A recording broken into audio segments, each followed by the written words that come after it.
नमस्कार मित्रांनो, हा पुण्याचा संतोष पंडित हा माणूस सोशल मीडियावर मिळालेल्या लोकांच्या फॉलोअर्सच्या जीवावर ठिकठिकाणी जातो आणि असा संशय आहे, लोकांचं असं म्हणणं आहे की पैसे घेतो त्यांच्याकडनं प्रॉब्लेम सॉल्व करण्यासाठी, जे तर खरं प्रशासनाचं आणि सरकारचं काम आहे.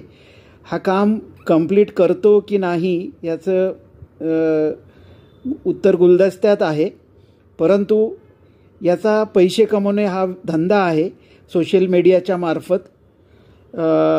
परंतु या माणसाला जर तुम्ही खाजगीत संपर्क केला, खरंच काही सामाजिक विषयांवर यांना जर चर्चा करायला विनंती केली तर अत्यंत घाणेरड्या शब्दात बोलतो, शिवीगाळ करतो, फोनवरती दादागिरी करतो.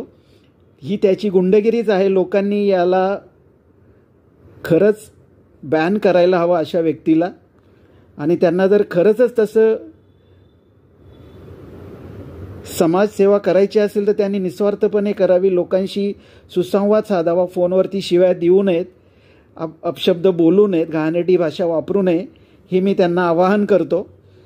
संतोष पंडित, तुम्ही लोकांच्या जीवावरतीच हे करता, सगळा व्यवसाय चालवता, 4 पैसे कमवतात असं तुम्ही म्हणता. तुम्ही शिकलेले नाही असंही तुम्ही फोनवरती म्हटलात, ते तुमच्या बोलण्यातनं कळतंच आहे.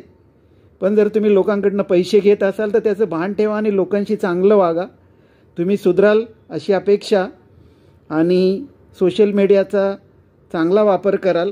तुम्ही पैसे कमवत असाल त्याबद्दल आमचं काही म्हणणं नाही, पण तुमची लोकांशी खाजगीत फोनवरती जी वर्तणूक आहे ती चांगली असावी. सोशल मीडियावर तुम्ही सभ्यगृहस्थ असल्याचं दाखवता, तीच खाजगीत किंवा कुणी फोन केल्यावर सभ्यता दाखवा आणि शक्यतो चांगलं वागण्याचा प्रयत्न करा.